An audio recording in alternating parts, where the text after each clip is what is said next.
বিচার চাই, we want justice, এই স্লোগান চারিদিকে মুখরিত, কিন্তু সত্যিই কি জাস্টিস হবে আমরা হয়তো কেউই জানি না, তবে আমরা আশাবাদী। কারণ এই যে ঘটনাগুলো ঘটছে পরপর যে জিনিসটা পুলিশ করতে পারতো সেই জিনিসটা সিবিআই এর হাতে চলে গেছে, এখন আমরা জানি। কিন্তু সিবিআই এর কাছেও কিন্তু বেশ কিছু চাঞ্চল্যকর তথ্য উঠে আসছে, যদিও সেটা অতি সহজে পাওয়া যেত, কিন্তু অতি সহজে পাওয়া যায়নি, প্রমাণ লোপাট করা হয়েছে, কিন্তু সিবিআই তার কাজ চালিয়ে যাচ্ছে। আর আমরাও আশাবাদী।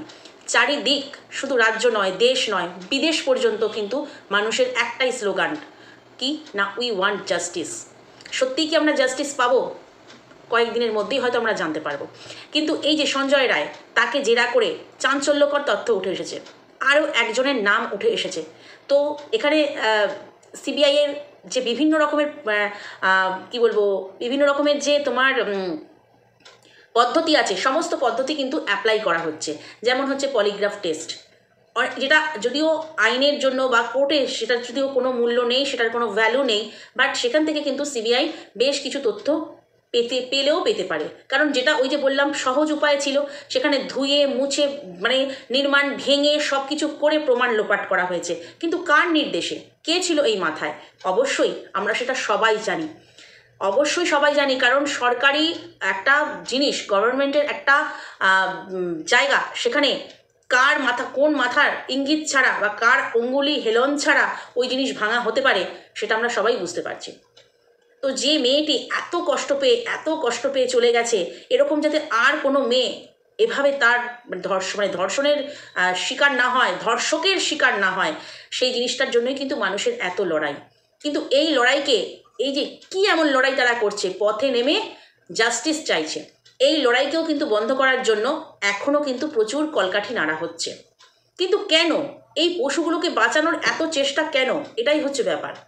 আমরা হিংস্র পশু দেখলে ভয় পাই, তাহলে এই হিংস্র পশুগুলোর সঙ্গে কাদের আতাত, যারা এই পশুগুলোকে বাঁচাতে চাইছে, অথচ একটা নিরীহ মেয়ে নির্যাতিতা হয়ে পৃথিবী ছেড়ে চলে গেল মায়ের কোল খালি করে? তাদের মনে একটুও ভয় লাগে না? এই সঞ্জয় রায়ের মায়ের আমরা শুনেছিলাম প্রথম দিকের জবানবন্দি, বিভিন্ন নিউজ চ্যানেলকে দেওয়া, যে ছেলের সঙ্গে আমার 6 মাস যোগাযোগ নেই। ওনার কথার মাধ্যমে বেরিয়ে এসেছিল তার ছেলে ভালো নয়, এবং বিভিন্ন যে কল রেকর্ড বেরিয়েছিল সেগুলোর সাহায্যে আমরা জানতে পেরেছিলাম তার কাটা সঞ্জয় তাকে বলা হতো। একটা মানে কি বলবো, একটা বাজে টাইপের ছেলে, যে কিনা প্রস্টিটিউট এলাকায় যায়। আজকে সঞ্জয়ের মায়ের জবানবন্দি কি করে পাল্টে গেল? সেই মা আজকে বলছে আমার ছেলে নারায়ণ, আমার ছেলে ভালো, আমার ছেলে এ কাজ করতে পারে না। কি করে বলছে? তারও কি মুখ বন্ধ করে দেওয়া হলো? এইভাবে একে একে কথা মানুষের পাল্টে যাচ্ছে কেন? কারণ সঞ্জয়ের মা, সেও আজ বদলে গেছে। কিন্তু যারা এই যুদ্ধে নেমেছে তারা আশা করি বদলাবে না। অনেক কি বলবো, ক্রীড়াবিদ, অনেক সঙ্গীত শিল্পী, অনেক মানুষ পথে নেমেছে, এমনকি যৌন কর্মীরা পর্যন্ত। তাদের একটাই দাবি, বিচার চাই। কিন্তু কার বিচার চাইবে? কার বিচার? সঞ্জয় ধনঞ্জয় হয়ে যাবে না তো? কারণ ধনঞ্জয়ের কথা আমরা মনে আছে, 14ই আগস্ট যার ফাঁসি হয়েছিল বেশ কিছু বছর আগে, এই সঞ্জয় ধনঞ্জয় হয়ে যাবে না তো? কারণ শোনা যাচ্ছে পুলিশের কাছেও যেই তথ্য, যেই ঘটনা পরপর সে বলেছে, ঠিক সেইভাবেই ও কিন্তু সিবিআই এর কাছেও একই কথা বলছে। কিন্তু তার মাধ্যমেও কিন্তু একটি নাম উঠে এসেছে, যেটা সিসিটিভি ফুটেজেও দেখা গেছে। সিসিটিভি ফুটেজেও কিন্তু দেখা গেছে, সেটা হচ্ছে সে কে না, যখন যেদিন ঘটনাটি ঘটেছিল অর্থাৎ 9ই আগস্ট, সেদিন কিন্তু তিনবার সঞ্জয় ওই হসপিটালে গিয়েছিল। কিন্তু যেখানে এই যে আমরা কথাটায় আসছি, কারণ এই কথাটা আমি কেন বলছি, তিনবার গিয়েছিল, ও একজন সিভিক ভলেন্টিয়ার। তো সেখানে ওখানে 27 জন সিভিক ভলেন্টিয়ার ছিল আরজি করে, মানে কর্মরত, কিন্তু ও ওখানের কর্মরত নয়, তবুও কিন্তু ওর ওখানে অবাধ যাতায়াত ছিল, এবং ঘটনার দিন তিনবার গিয়েছিল।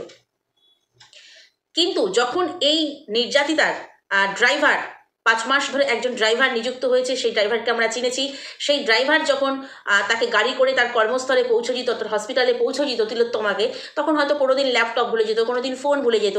তখন যখন এই ল্যাপটপ বা ফোন তার কাছে পৌঁছে দেওয়ার জন্য সে যখন যেত হসপিটালে, তাকে কিন্তু ঢুকতে দেওয়া হতো না, কারণ সে বহিরাগত, তাকে ঢুকতে দেওয়া হতো না। তিলোত্তমাকে কাছে এসে তার হাত থেকে, মানে তার ড্রাইভারের হাত থেকে যদি বলতো যে ওই দিদিকে দেবো এই ল্যাপটপ বা মোবাইল, তাকেও কিন্তু ঢুকতে দেওয়া হতো না। এত নাকি কড়া নিরাপত্তা ছিল। তো সেইখানে ম্যাডামকে এসে কিন্তু জিনিস নিয়ে যেতে হতো, এরকম অনেকবার হয়েছে। তাহলে এই যে সিভিক ভলেন্টিয়ার যে ওই হাসপাতালের সাথে কোনোভাবেই যুক্ত নয়, তাহলে সে কেন ওখানে অবাধ যাতায়াত, একবারের জায়গায় 3 বার সেই দিন? কারণ তার নাকি নজর আগে থেকেই এই তিলোত্তমার ওপরে ছিল। ভাবতে পারছো? তো যখন সে একবার যায় সন্ধে 6টা নাগাদ, তার একজন পরিচিত, তার একজন ভর্তি ছিল, তাকে দেখতে যায়, এবং দ্বিতীয়বার যখন যায় রাত 11টা নাগাদ, তখন কিন্তু যে ভর্তি ছিল তার রিলেটিভ সঙ্গে ছিল না। সে যে রিলেটিভ ছিল তার নাম ছিল কিন্তু, নাম আছে কিন্তু সৌরভ, তার নাম সৌরভ। সেই সৌরভকে সঙ্গে নিয়ে কিন্তু সে যাচ্ছে হসপিটালের ভেতরে। তাহলে সে কিভাবে যাচ্ছে না, ভিজিটিং আওয়ার্সে ভিজিট করতে যাচ্ছে, মেনে নিলাম কারোর সাথে এসেছে, তার যেহেতু রিলেটিভ ভর্তি আছে তার সাথে এসেছে, কিন্তু রাত 11টা সেখানে সে কি ঢুকে পড়লো কি করে অত রাত্রে, অত কড়া নিরাপত্তার মধ্যে দিয়ে? কারণ এই যে 2 নম্বরই কাজগুলো হয়েছে এই যে সন্দীপের দ্বারা, একেবারে সন্দীপ ঘোষ বড় বড় ডায়লগ দিচ্ছে, দেখতে পাচ্ছি বিভিন্ন ভিডিওর মাধ্যমে। এই সন্দীপের কুকীর্তি, এই তার অংশীদার কিন্তু হচ্ছে এ। তো পলিগ্রাফ টেস্টের মাধ্যমে হয়তো আমরা আরও অনেক নতুন তথ্য জানতে পারবো, এবং তার সঙ্গে যে এই যে সিভিক ভলেন্টিয়ার, এবং একে কেন ডাকা হয়নি, যার নাম সৌরভ, নামটা উঠে এসেছে। দ্বিতীয়ত হচ্ছে যিনি ফোন করেছিলেন আপনার মেয়ে নিজেকে শেষ করে যেতে চলেছে, আপনারা অসুস্থ, আপনারা তাড়াতাড়ি বাড়িতে আসুন, মানে তিলোত্তমার মা বাবাকে ফোন করেছিলেন, তাকে কেন ডাকা হয়নি?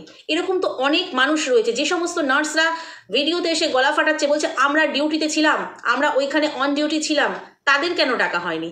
এত মানুষ যেখানে জড়িত, এত মানুষ, হাসপাতালের মতো জায়গা, সেখানে কেউ কিচ্ছু শুনতে পেল না? সিসিটিভি ফুটেজে নাকি সঞ্জয়কে ছাড়া আর কাউকে দেখা যায়নি। এইভাবে ফুটেজকে কেন ক্লিয়ার করতে হলো? সমস্ত প্রমাণ কেন লোপাট করতে হলো? কেন লোপাট করতে হলো প্রমাণ? কার অঙ্গুলি হেলনে এসব চলছে?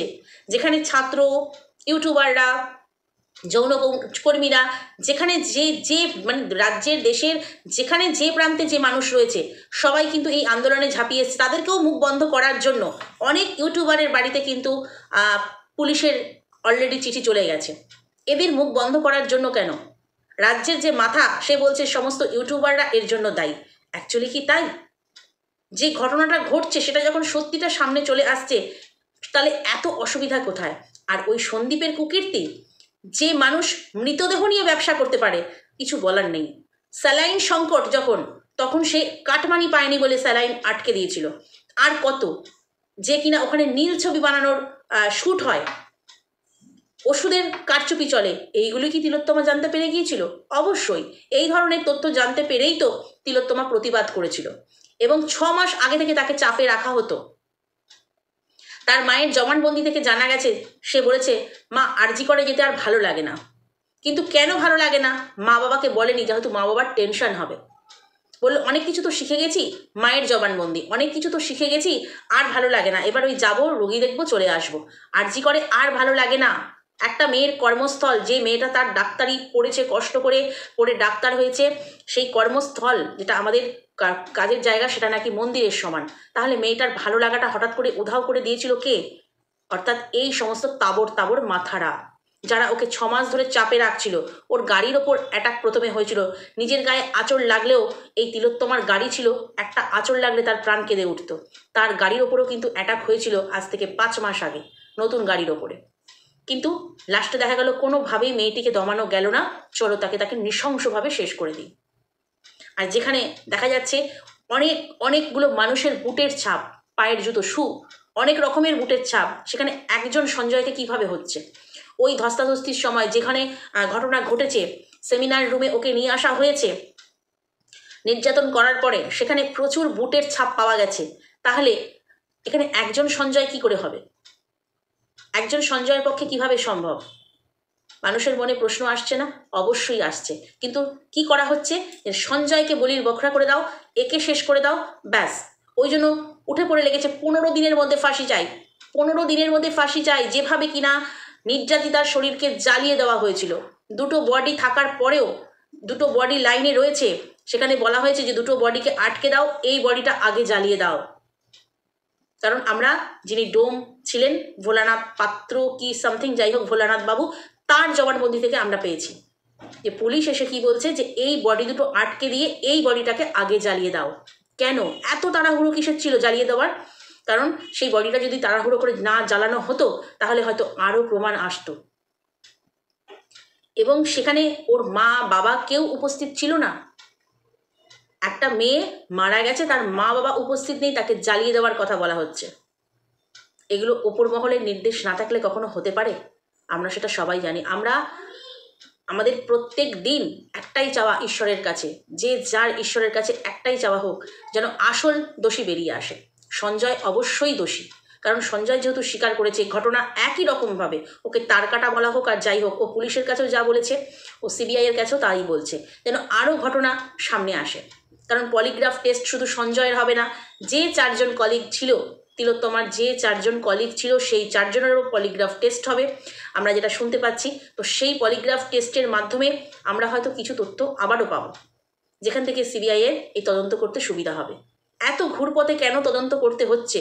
সোজা সাপটা যেটা হয়েছিল সেটা যদি প্রমাণ না লোপাট হতো তাহলেই কিন্তু সবটা এতদিনে আসল মানে কি বলবো, যে দোষী, যে মাথা, সে কিন্তু বেরিয়ে যেত। কিন্তু না, অনেক কিছু ধামাচাপা দেওয়ার আছে, ভেতরে অনেক কুকীর্তি হয় আরজি করের ভেতরে। ঠিক সেই কারণে কিন্তু ব্যাপারটাকে এইভাবে সাজানো হয়েছে। কেন মেয়েটি বলতো যে আমার আরজি করে যেতে ভালো লাগে না? ওকে চাপে রাখা হতো বলেই, অনেক কিছু জেনে ফেলেছিল। ওকে 36 ঘন্টা টানা ডিউটি করতে হতো, মাসে 4 বার করে, 4টে নাইট ওইভাবে চলতো, ভীষণভাবে চাপে রাখা হতো। কিন্তু সে মা বাবাকে কখনো বলতে পারেনি, তার কারণ হচ্ছে মা বাবার টেনশন করবে বলে। আজকে এত মানুষ হচ্ছে তিলোত্তমার পাশে আছে, তিলোত্তমার বিদেহী আত্মার পাশে আছে, যে একটা বিচার হোক, সবার একটা বিচার হোক। শুধু তিলোত্তমা না, এরকম প্রচুর তিলোত্তমা রয়েছে যারা ঘরে বাইরে কাজ করছে, তারা সেফ নয়। কিন্তু তবু এই ব্যাপারটাকে ওপর মহল কেন চাপ দিয়ে বন্ধ করার চেষ্টা করা হচ্ছে, যে তাড়াতাড়ি সঞ্জয়কে ফাঁসি দিয়ে দাও, ব্যাস সব শেষ। কেন? এই কেনর প্রশ্নের উত্তর হয়তো আবার পরবর্তী ভিডিওতে নিয়ে আসবো।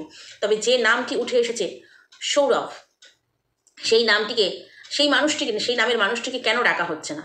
এরকম আরও যারা জড়িত তাদেরকে কেন ডাকা হচ্ছে না? কেন সিবিআই ডাকছে না?